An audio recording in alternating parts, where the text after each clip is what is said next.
योग दर्शन द्वितीय साधनपाद सूत्र संख्या 42। सूत्र है संतोषात् अनुत्तम सुख लाभः। अष्टांग योग यम नियम से लेकर समाधि तक, इसको अष्टांग योग कहते हैं। अष्टांग योग में पहला और दूसरा जो विभाग है यम और नियम।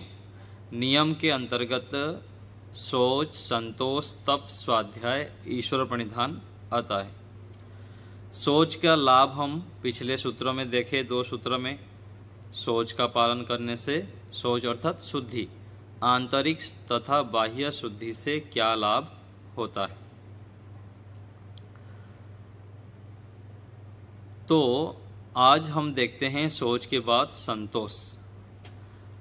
YouTube में जो देखते हैं इस कक्षा को, उनके लिए भी सूचना यह है कि आपके पास जो हम योग दर्शन पढ़ते हैं, जिन योग दर्शन से हम हिंदी भाग को देखते हैं, अभी इस कक्षा में पढ़ते हैं, जिनको यह पुस्तक चाहिए वह मेरे नंबर से संपर्क करेंगे, अपना पता भेज देंगे तो आपको भी हम पुस्तक भेज देंगे। तो शब्दार्थ देखेंगे।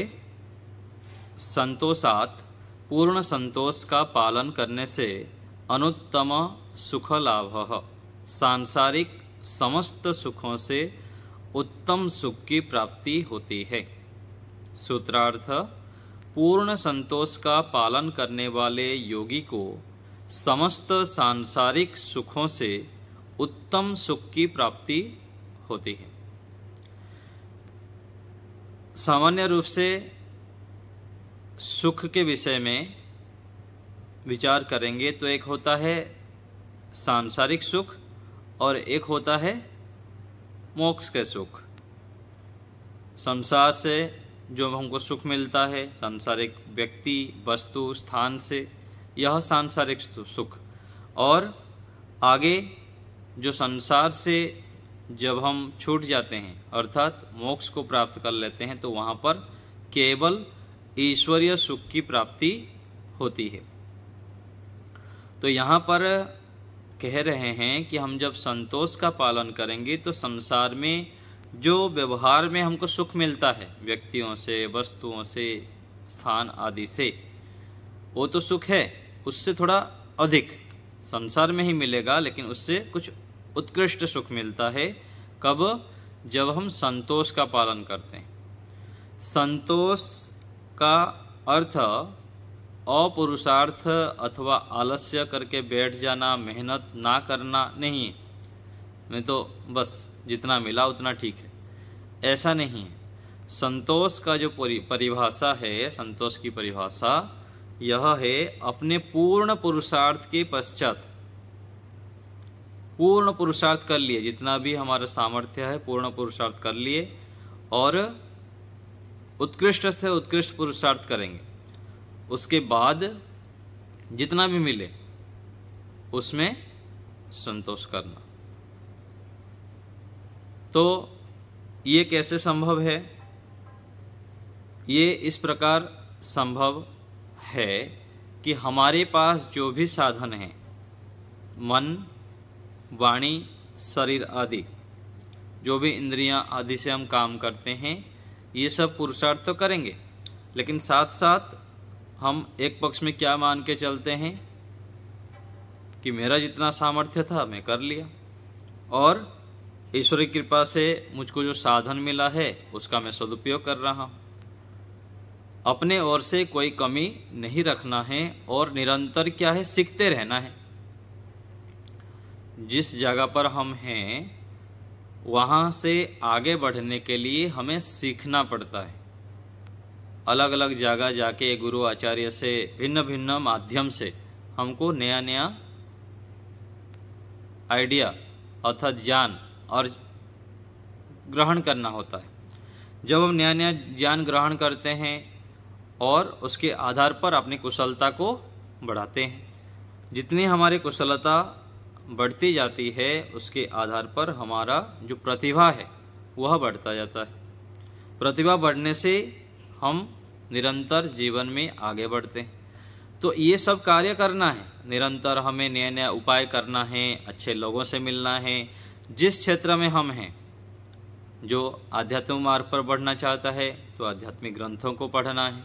भौतिक क्षेत्र में भी कोई भी कार्य हम करते हैं, उस क्षेत्र से जुड़े हुए लोगों से हमें मिलना चाहिए, अनुभवी लोगों से लाभ लेकर पुरुषार्थ करना है। और सब कर कुरा के जितना भी है करने के बाद जो भी हमें मिल गया उसमें संतोष करना है।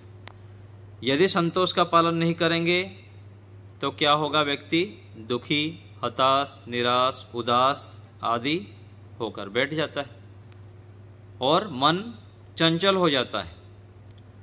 और दूसरे पक्ष में जब हम पूर्ण पुरुषार्थ करते हैं, पुरुषार्थ की पराकाष्ठा करते हैं, अत्यंत मेहनत करते हैं और बाद में जो भी फल मिला उसमें संतोष करेंगे, तो फिर हमारा मन शांत रहता है, प्रसन्न रहता है, एकाग्र होता है। और दूसरे पक्ष में हमको ईश्वर के ऊपर ही भरोसा करना है कि परमात्मा न्यायकारी है, कभी भी अन्याय नहीं करते। दो वाक्य कहा जाता है ना कि ईश्वर न्याय करेगा। यदि हमारे साथ कोई बड़े व्यक्ति हैं और अन्याय कर दिए तो उस जगह पर हम क्या कहेंगे? ईश्वर न्याय करे, क्योंकि उनके साथ तो हम लड़ाई नहीं कर सकते। तो उस जगह पर फिर ईश्वर न्याय करेगा। और मान लीजिए सामान्य छोटी छोटी बातें में कहीं पर कुछ हो जाता है, वाद विवाद हो गया अथवा कोई हमारा कोई छोटे मोटे हानि कर दिया, तो वहाँ पर अपने मन को शांत रखने के लिए, चित्त को प्रसन्न रखने के लिए कोई बात नहीं, ये 3 शब्द का प्रयोग करना चाहिए, जैसे हमारे गुरुजी महाराज सिखाते हैं, स्वामी जी। 2 शब्द है, एक तो हो गया कोई बात नहीं और दूसरा ईश्वर न्याय करेगा। इन 2 वाक्यों को हम यदि याद रखेंगे तो अनेक परिस्थितियों में हम अपने मन को शांत रख सकते हैं, प्रसन्न रख सकते हैं। तो संतोष के विषय में हमें ठीक ठीक ज्ञान होना चाहिए। संतोष करने से पहले पूर्ण पुरुषार्थ अति आवश्यक है। पुरुषार्थ के बिना यदि हम संतोष कर देंगे तो आगे बढ़ नहीं पाएंगे। आज देखिए, अवैदिक मत को मानने वाले, अलग संप्रदाय जो दुष्टता को फैलाते हैं और ईश्वर आज्ञा से विरुद्ध, वेदों से विरुद्ध जो प्रचार करते हैं, उन लोग कभी संतोष का पालन करते हैं क्या? उनको कभी संतोष का पालन नहीं। और दूसरा, उन लोग दिन रात लगे रहते हैं अपने अधार्मिकता को फैलाने के लिए। दूसरे पक्ष में जो वैदिक मार्ग पर चलने वाले, वेद अनुकूल आचरण करने वाले, सनातन संस्कृति को मानने वाले व्यक्ति सामान्य पुरुषार्थ करके बैठ जाते हैं, संतोष का पालन कर लेते हैं कि बस हो गया। तो हमें संतोष जो अर्थ में यहाँ कह रहे हैं उसको समझना है कि संतोष पूर्ण पुरुषार्थ करना है, अखंड प्रचंड पुरुषार्थ। एक पंक्ति आता है ना, भूखंड विजेता कौन हुआ, अतुलित यश अग्रेता कौन हुआ, यह विश्व विजेता कौन हुआ, जिसने न कभी आराम किया, जिसने न कभी विश्राम किया, भूखंड विजेता वही हुआ, अतुलित यश अग्रेता वही हुआ। तो विश्व विजेता बनने के लिए, अतुलित बल को, यश को प्राप्त करने के लिए, हमारे वैदिक धर्म को ऊंचा उठाने के लिए हमें अत्यंत पुरुषार्थ करना पड़ेगा। और दूसरे अर्थ में हमारा जो खानदान है, हमारा खानदान क्या है? हम सभी का खानदान, हमारा जो पीढ़ी अथवा हम वंशधर कहते हैं ना, हम किसके वंश हैं? वंशधर हैं हम भगवान राम, भगवान कृष्ण और ऋषियों के वंशधर हैं। अपने आप को ऐसा मानने से हम कभी भी हताश निराश नहीं होंगे और अपने आप को दीनहीन नहीं मानेंगे। इतनी बड़ी विरासत हमारे पीछे है, भारतीय संस्कृति, भारतीय परंपरा, ऋषियों के हम अनुयायी हैं। ऐसे मानकर उच्च विचारों से युक्त होने से हम आलस्य, प्रमाद, सामान्य जो छोटी छोटी बातों में लड़ाई झगड़ा, राग द्वेष आदि से ग्रसित नहीं होंगे। व्यक्ति सामान्य चीज़ों में समय क्यों व्यर्थ करता है? क्योंकि उसके पास ऊंचा लक्ष्य नहीं है। महान लक्ष्य, महान उद्देश्य व्यक्ति के पास है ही नहीं। बस खा रहा है, पी रहा है, सामान्य काम धंधा करके छुट्टी, सो जाता है आके। तो हमें ऐसे नहीं होना है, अपने आप को उच्च विचारों से, श्रेष्ठ विचारों से युक्त रखना है। और यह तब होगा जब हम अत्यंत पुरुषार्थ करेंगे, दिन भर हम मेहनती स्वभाव बनाएंगे अपना। और जैसे मैं बार बार संकेत करता हूँ कि सुबह का समय जो है बहुत महत्वपूर्ण है। सुबह सुबह अपने आप को उच्च शिखर पर चढ़ाने के लिए, उच्च विचारों से युक्त करने के लिए, सत्वगुण में प्रतिष्ठित होने के लिए उत्तम समय है, विशेष समय। सुबह यदि हम 2-3 घंटा लगा लेते हैं अपने लिए तो बहुत अधिक हम अपने जो मानसिक चेतना है उसको ऊंचा उठा देते हैं। जो लोग करते हैं आप लोग, उन लोग अनुभव करते होंगे, और जो नहीं करते हैं वो अभ्यास करके देखें। रात को 10, साढ़े 10 के अंदर सो जाएं, सुबह 3:30, 4, 4:30 को उठ जाएं, अधिकतर 5 से लेकर 7-8 बजे तक अपने लिए समय निकालिए। व्यायाम करें, प्राणायाम करें, भ्रमण करें, स्वाध्याय करें। ये करने से, ओम का जप करने से हम जो अशुद्धता जो पीछे आया था और सामान्य चेतना में जो जीते हैं, उच्च जो दिव्य विचार हमारे अंदर आना चाहिए वह आने लग जाएगा। मनुष्य के अंदर अपरिमित सामर्थ्य है, लेकिन वह प्रकट कैसे होगा? जैसे भूमि के अंदर बहुत सारे सामर्थ्य है, लेकिन भूमि को यदि जोतते हैं, उसमें डालते हैं गोबर आदि, अच्छे प्रकार मेहनत करते हैं तो वहाँ बहुत उपज हो जाता है। ऐसे ही हम सामान्य नहीं हैं, हमारे अंदर भी अपरिमित सामर्थ्य परमात्मा ने दे रखे हैं। लेकिन उस सामर्थ्य को उजागर करने के लिए हमें उसके तरीका को जानना होगा। निरंतर स्वाध्याय, सत्संग, उच्च विचारों से युक्त व्यक्तियों से मिलते हैं, बैठते हैं, अच्छे लोगों के साथ बैठना उठना करते हैं, तो फिर हमारा विचार बहुत ऊंचा हो जाता है।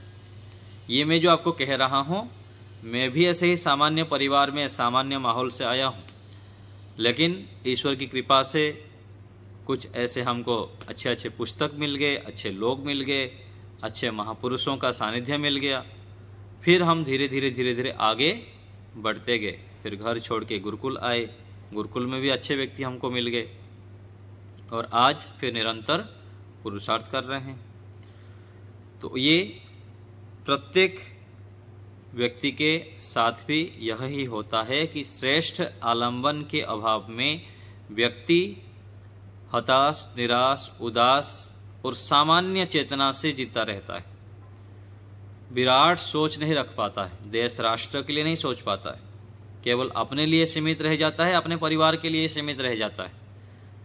जो व्यक्ति सत्व में प्रतिष्ठित होता है, सुबह का समय उठ के व्यायाम, ध्यान आदि करता है, दिन भर ईश्वर प्रणिधान करता है, पुरुषार्थी होता है, धर्मयुक्त आचरण करता है, उसके जीवन बहुत ऊंचाई की ओर बढ़ता है, उसका सोचने की तरीका बदल जाता है, और फिर विश्व के लिए सोचता है, विश्व बंधुत्व की भावना से युक्त हो जाता है।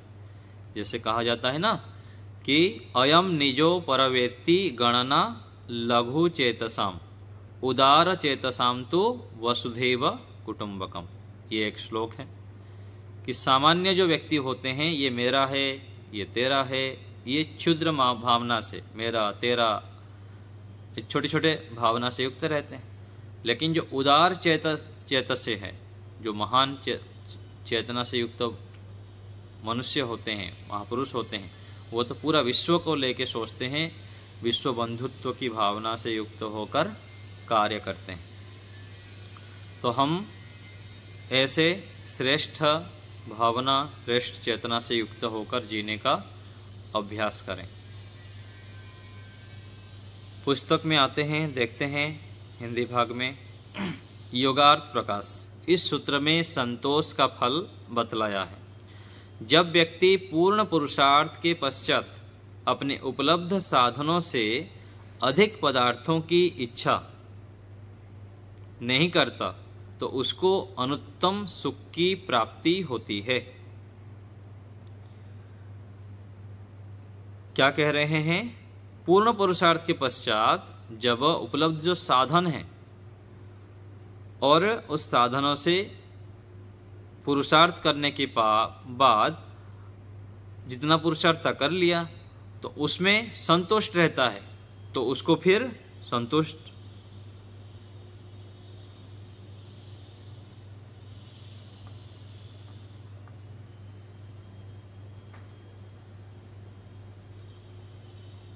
आवाज आ रही है आपको? हाँ। ठीक है, कट रहा था। चलिए, तो जब अत्यंत पुरुषार्थ के पश्चात हम फिर संतोष का पालन करेंगे तो अनुत्तम सुख मिलता है। अनुत्तम अर्थात यह दो शब्द है, देखिए, एक होता है उत्तम और साथ लग गया अनुत्तम। अनुत्तम अर्थात श्रेष्ठ सुख, उत्तम से भी अधिक, जैसे उत्कृष्ट कहते हैं और सर्वोत्कृष्ट बोलते हैं, ऐसे ही अनुत्तम के विषय में समझना चाहिए। जब वह संसार के प्रत्येक सुख को क्षणिक देखता है और उसमें परिणाम, ताप, संस्कार और गुणवृत्ति विरोध दुख, इन चार प्रकार के दुखों को मिश्रित देखता है, तो विषय भोगों में और उनके साधनों में तृष्णा नहीं रहती। तो हम पीछे देखे थे, संसार के प्रत्येक साधनों में चार प्रकार के दुख छिपा हुआ है। परिणाम दुख, ताप दुख, संस्कार दुख और गुणवृत्ति विरोध दुख।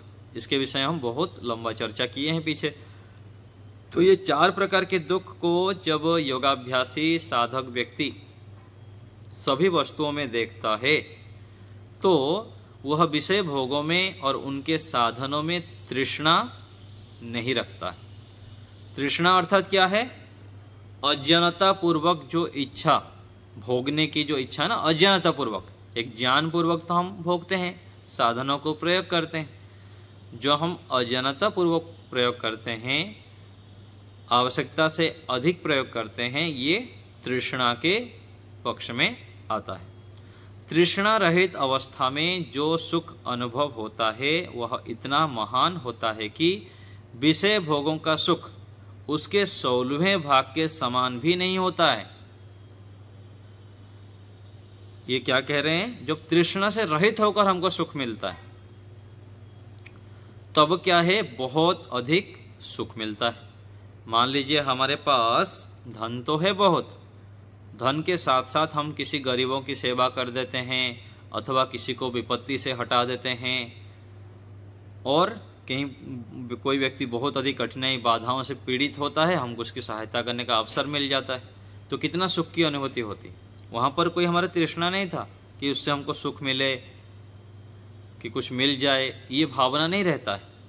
ऐसे स्थिति में हम विचार करके देखें अपने जीवन में, जो हम आशा से रहित होकर, इच्छा से रहित होकर किसी की सेवा करते हैं निस्वार्थ भाव से, उस समय एक अलग प्रकार के सुख की अनुभूति होती है। तो ये क्या है? तृष्णा से रहित होकर। तो तृष्णा से रहित अवस्था में जो हम कार्य करते हैं उससे विशेष हमको सुख मिलता है, संतुष्टिदायक सुख मिलता है। जब व्यक्ति इंद्रियों के भोगों में आसक्त रहता है तो उसकी विषय भोग की तृष्णा बढ़ती जाती है और वह उस तृष्णा की पूर्ति के लिए प्रयासशील रहता है। जब विषय भोगों से युक्त होकर तृष्णा होती है तो फिर उसके लिए प्रयत्न करता है। प्रयास करने पर भी उसको विषय भोग की सामग्री नहीं मिलती तो उसको बहुत दुख होता है। तो जब अज्ञानता पूर्वक व्यक्ति सांसारिक भोगों को भोगना चाहता है, मान लीजिए किसी को मिठाई खाने की इच्छा है, किसी दुकान से मिठाई लाया था, फिर से दौड़ दौड़ के हो जाता है, वहाँ पर वो मिठाई न मिलने पर दुखी हो जाता है। बहुत आशा से जाता है। ऐसे ही किसी व्यक्ति से हमको कोई माता पिता होते हैं अथवा गुरुजन होते हैं, अज्ञानतापूर्वक हम बहुत सारे आशाएं रख देते हैं, इच्छाएं रख देते हैं कि ऐसे पूरा करें, चाहे पति पत्नी के लिए अथवा पत्नी पति के लिए, कोई भी व्यवहार में हो। कई बार हम अज्ञानतापूर्वक एक दूसरे से विशेष अपेक्षाएं रखते हैं और उस अपेक्षा, उस आशा के कारण जब वह पूर्ति नहीं होती, वो आशा हमारा पूर्ण नहीं होता है, तब विशेष दुख होता है। तो प्रयास करने पर भी जब विषय भोग की सामग्री नहीं मिलती है जो अज्ञानतापूर्वक हम चाहते हैं, तो बहुत दुख होता है। इस स्थिति को देखकर व्यक्ति विषय भोग की इच्छा का ही परित्याग कर देता है। इससे वह व्यक्ति दुख से बच जाता है और सुख का अनुभव करता है। यह संतोष के पालन करने से मिलने वाला सात्विक सुख है और यह सत्व गुण से प्राप्त होता है।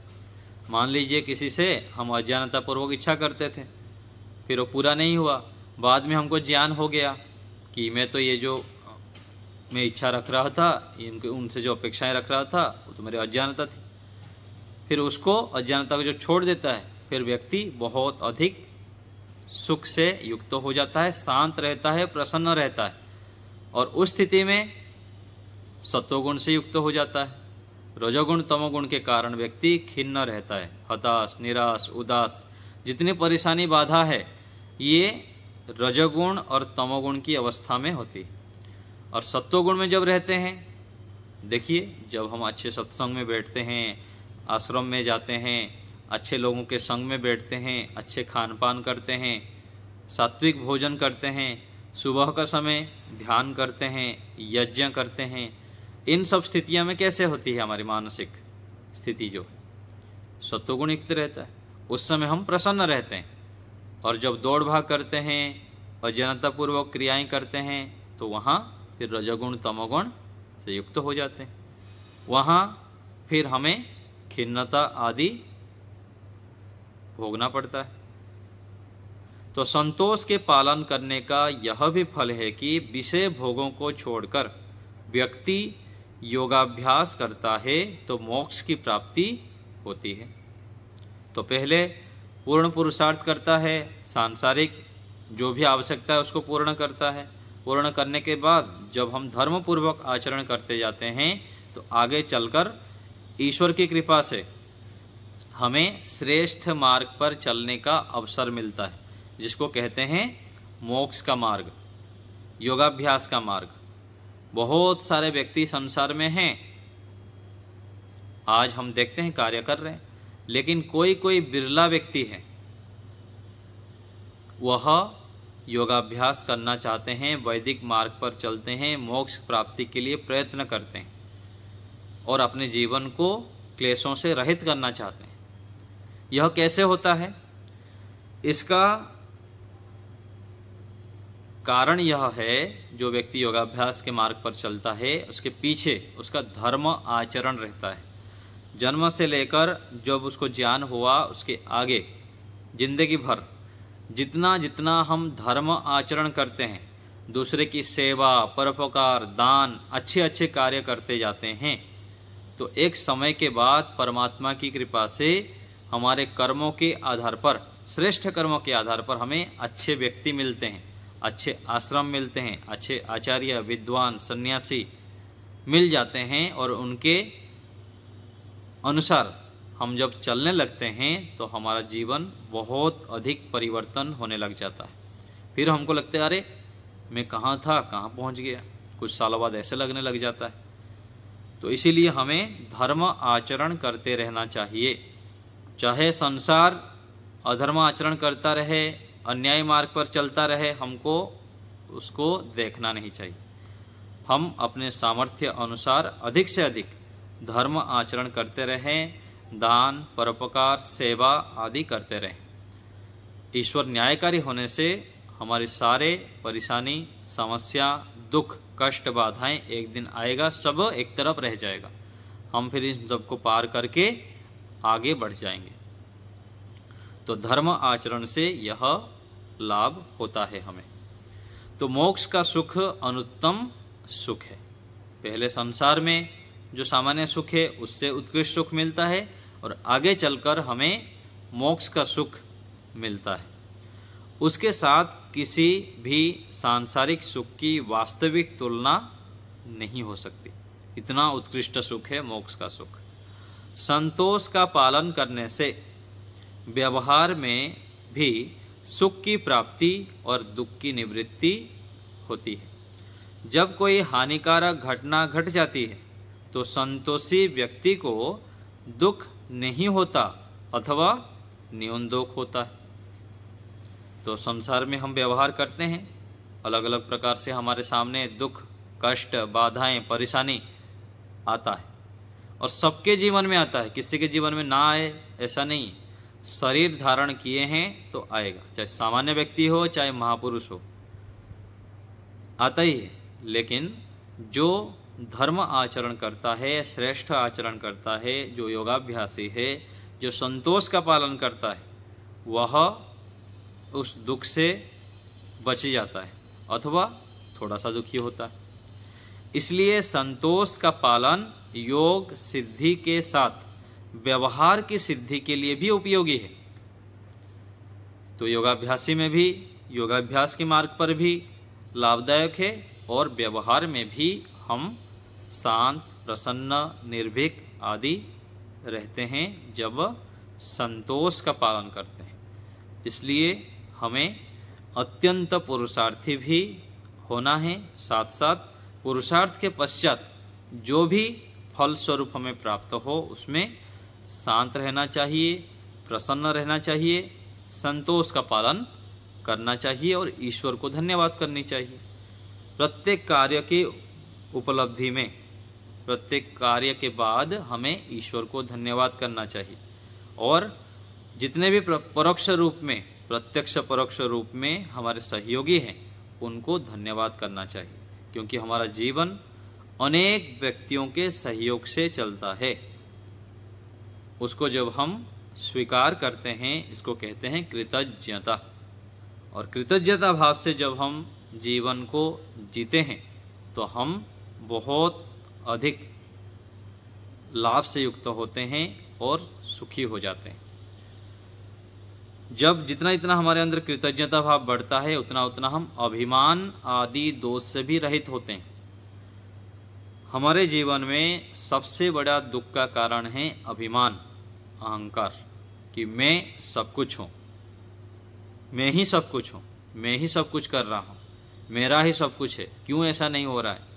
ये सब भाव क्यों हैं? अभिमान के कारण। अपने आप को बहुत बड़ा मान लेते हैं और बहुत अधिक गुणवान मान लेते हैं, दूसरे को हीन मानते, और इसके कारण हम दुखी होते रहते हैं, प्रतिक्रिया करते हैं, गुस्सा करते हैं। तो इसलिए हमें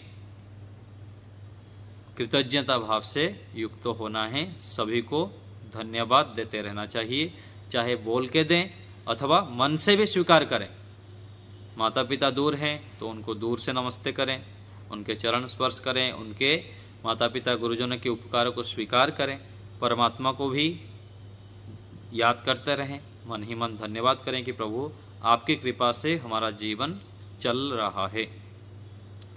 यह सब श्रेष्ठ भावना से युक्त होने पर हमें लाभ होता है और हम शांत रहते हैं, प्रसन्न रहते हैं। और शांत प्रसन्न रहने पर फिर मन एकाग्र होता है। ध्यान जब करेंगे तो फिर मन शांत होगा। यदि हम दिन भर चंचल रहेंगे, राग द्वेष से युक्त रहेंगे, अभिमान से युक्त रहेंगे, फिर जब ध्यान में ऐसे बैठेंगे आँख बंद करके, फिर मन रुकेगा नहीं, दौड़ता रहेगा, दौड़ता रहेगा, ध्यान में बैठ ही नहीं पाएंगे। तो इन सब उपायों को ध्यान दें, संतोष का पालन करें, इससे हमें अनुत्तम सुख मिलेगा, श्रेष्ठ सुख मिलेगा। आपको कुछ पूछना हो तो बताइए।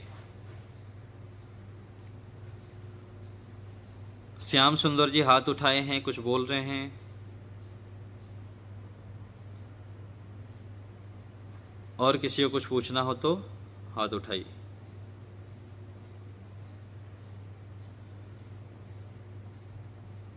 जी अशोक जी।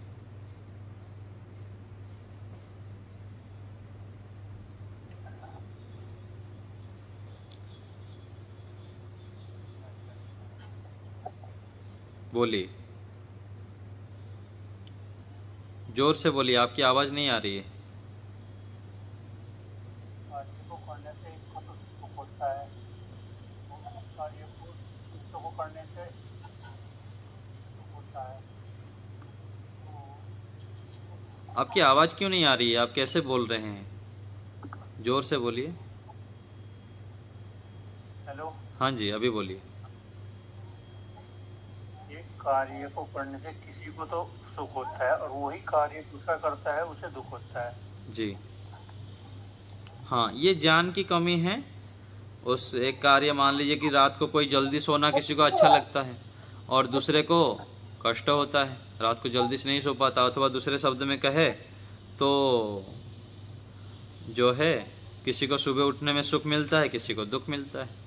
तो किसी कार्य अच्छा तो है, उस अच्छे कार्य को जब व्यक्ति अच्छे रूप में स्वीकार करते हुए उसको करता है तो उसको सुख मिलता है, और दूसरा उसको भार रूप मान के, बहुत कठिन मान के जब करने लगता है तो वही कार्य दूसरे को भी दुखी लग जाता है।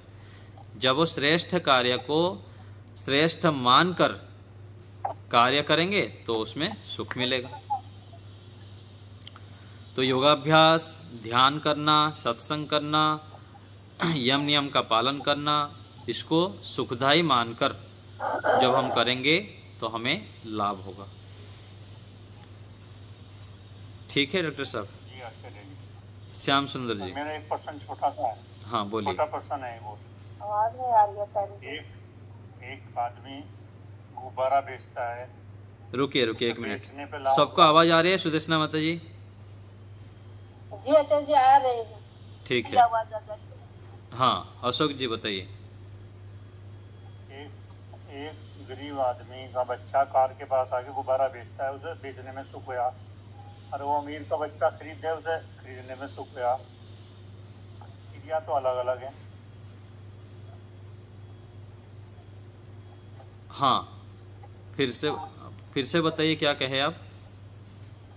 एक गरीब का बच्चा गुब्बारा बेच के सुखी होता है, एक अमीर का बच्चा गुब्बारा खरीद के सुखी होता है।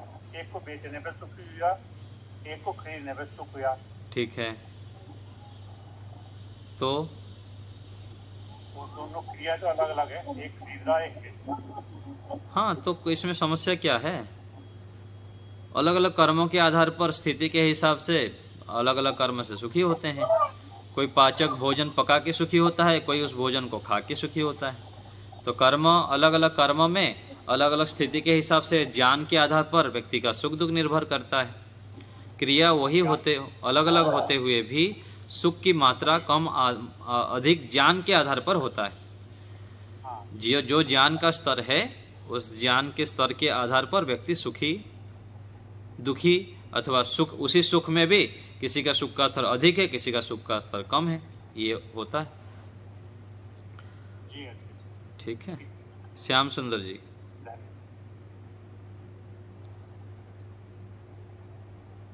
सुदेशना माता जी। आचार्य जी नमस्ते। जी नमस्ते। आचार्य जी, जो योग मार्ग पे हम चलते हैं जी, तो बहुत बाधा विघ्न तो आता है। फिर हम किसी उत्तम व्यक्ति को अपना आदर्श मानकर उसी के रास्ते पर चलते हैं और सुनते हैं, तो कभी कभी ऐसे कुछ उनके तरफ से हो जाता है कि मन में बहुत दुख हो जाता है। हाँ, तो वहाँ पर दो पक्ष देखना है कि जिनको हम आदर्श मानकर चलते हैं, मान लीजिए उनके वाणी से कठोर वाणी कुछ बोल दिए अथवा हमारे प्रतिकूल आचरण कर दिए।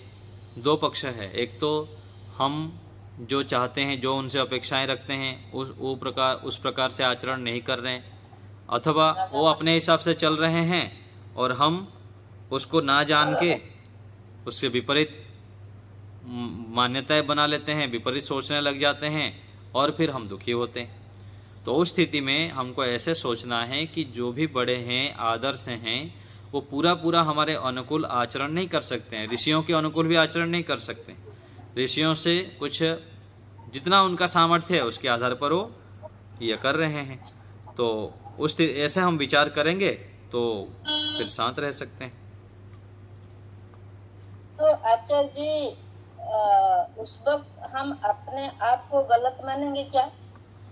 नहीं, गलत मानना फरना नहीं करना है, बस ऐसे सोचना है कि अपने कार्य को ठीक से करना है, उनसे अधिक अपेक्षाएं नहीं रखना है।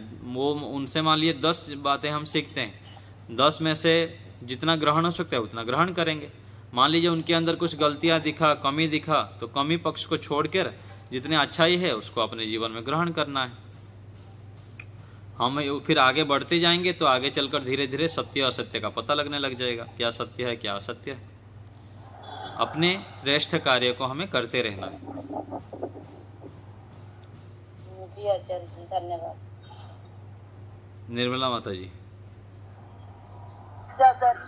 नमस्ते। ये जो है संतोष का पालन करने की सात्विक सुख कैसे है और कैसे हम सत्व गुण को प्राप्त होते हैं?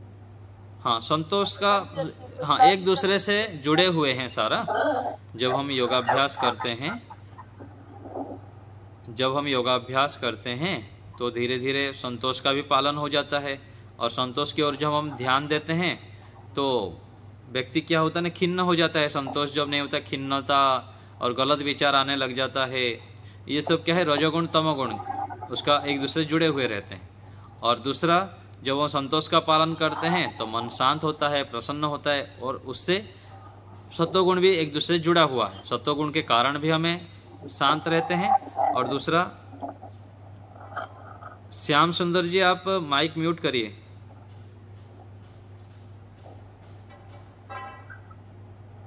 और दूसरा जो है, हम सत्वगुण से युक्त रहते हैं। तो सत्वगुण से युक्त होना और शांत रहना और शांत प्रसन्न रहना और सत्वगुण से युक्त रहना, ये दोनों आपस में जुड़े हुए रहते हैं। इसीलिए संतोष के पालन करने से सत्वगुण भी बढ़ता है, और सत्वगुण के पालन जितना हम अधिक करेंगे, संतोष का पालन भी कर सकते हैं। एक जो है कार्य तो करना पड़ेगा ना, सिर्फ संतोष करके बैठ जाए ऐसा नहीं। हाँ, कार्य करना पड़ेगा। इसलिए तो मैं बार बार शब्द प्रयोग किया ना, पूरा जितना मैं अभी बोला उसके संतोष बोलने से पहले पुरुषार्थ को तो जोड़ा, इसलिए ये प्रश्न आ जाएगा बोल के। ठीक है मीना माता जी। आचार्य जी, एक काम हो जाता है तो तृष्णा तो दोबारा दूसरे काम को करती है, तो ये तो कभी खत्म होती ही नहीं। खत्म नहीं होगा ऐसा नहीं है, खत्म होगा ऐसा नहीं होगा ऐसा नहीं है। ज्ञान पूर्वक प्रयत्न करते रहेंगे, पुरुषार्थ करेंगे तो ये संभव है। तो उसके लिए क्या करना? जैसे ज्ञान बढ़ते जाना है, योगाभ्यास करना है, समय लगाना है। समय हम नहीं लगाएंगे तो फिर लाभ नहीं होगा।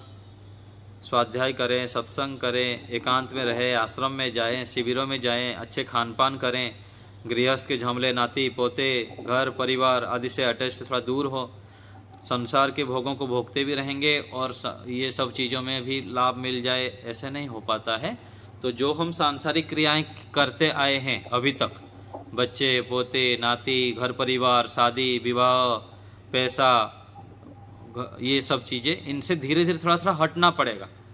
मौन लग करना पड़ेगा, घर परिवार से दूर जाके आश्रम में रहना पड़ेगा, अधिक से अधिक स्वाध्याय करना होगा, जप करना होगा, रात को जल्दी सो के सुबह उठ के समय लगाना होगा। ये सब जब हम करते जाएंगे तो धीरे धीरे हम इन सब जो हम शास्त्र में जो चर्चाएं हो रही है, इन सब का लाभ भी ले सकते हैं हम। ठीक है माता जी। तो हमको करना पड़ेगा दूसरे पक्ष में।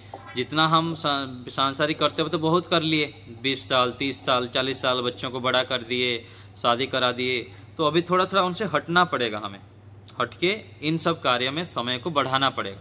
जब हम बढ़ाते जाएंगे, जो मैं बीच में बता रहा था ना कि हम अलग चेतना से युक्त हो जाते हैं, हमारे सोचने का तरीका अलग हो जाता है, और ईश्वर को हम अधिक समय पकड़ के रख पाते हैं, और बहुत उत्कृष्ट चेतना से युक्त होकर जीते हैं, श्रेष्ठ विचारों से युक्त हो जाते हैं जब हम इन कार्यों को अधिक से अधिक करने लगते हैं तब। तिरुमल जी। नमस्ते आचार्य जी। नमस्ते आचार्य जी, आप एक बार ध्यान की कक्षा करेंगे बता रहे थे। हाँ, अभी तो नहीं करेंगे, देख लेंगे। ठीक है, और कोई बात पूछना हो तो बताइए। निर्मला माता जी।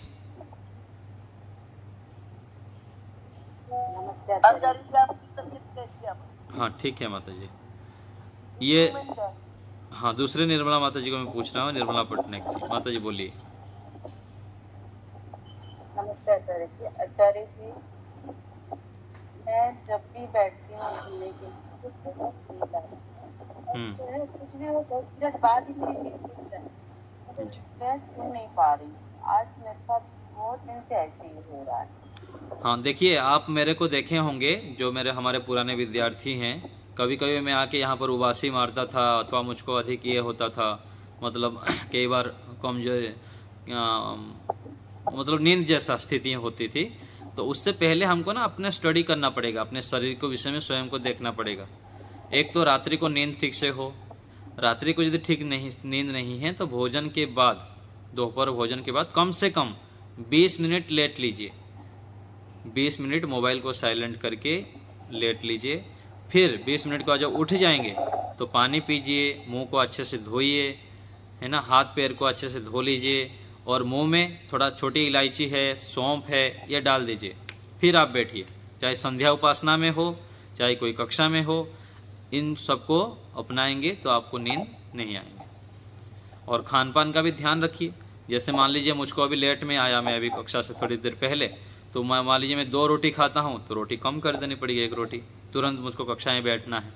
तो भोजन के कारण भी भोजन पाचन ठीक से नहीं हुआ है अथवा पेट शुद्धि नहीं हो रही है, ऐसे कई कारण होता है जिसके कारण हमारे अंदर जो ऊर्जा होनी चाहिए अथवा उमंग होना चाहिए, सात्विकता होनी चाहिए, वो नहीं हो पाता है।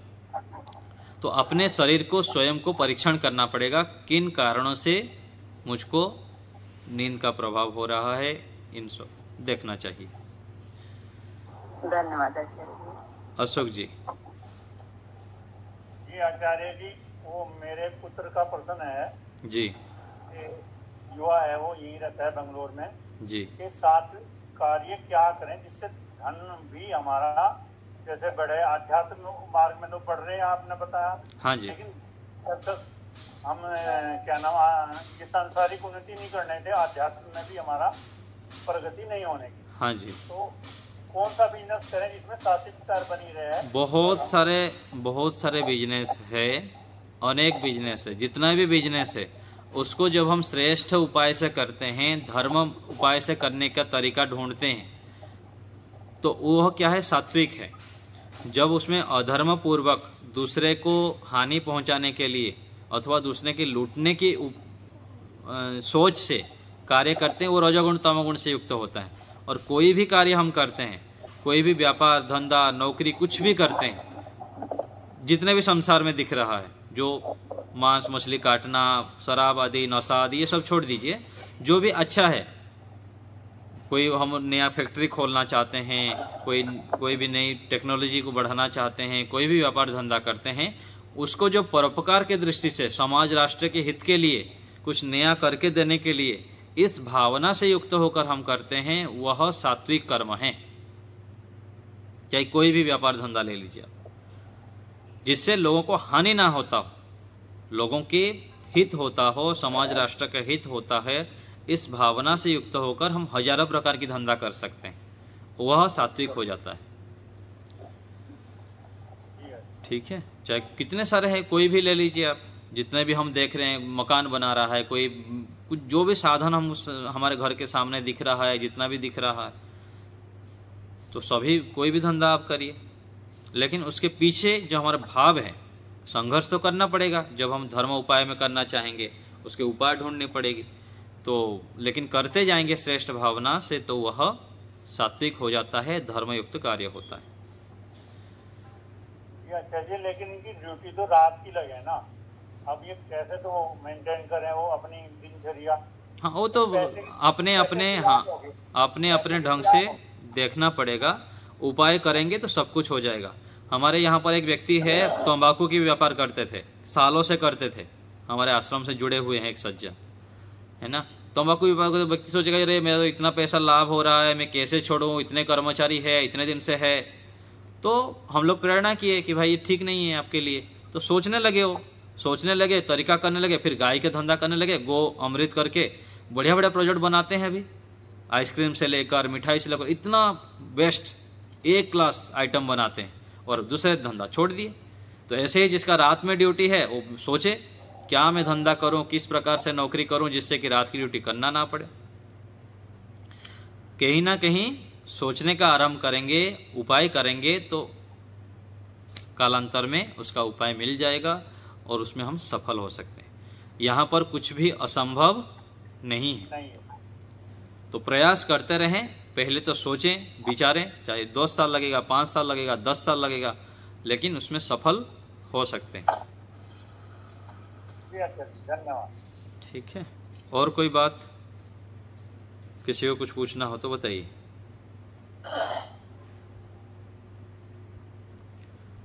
हो गया सबका? चलिए ओम का उच्चारण करते हैं। ओम शांति शांति शांति। सभी को सादर नमस्ते जी। नमस्ते आचार्य।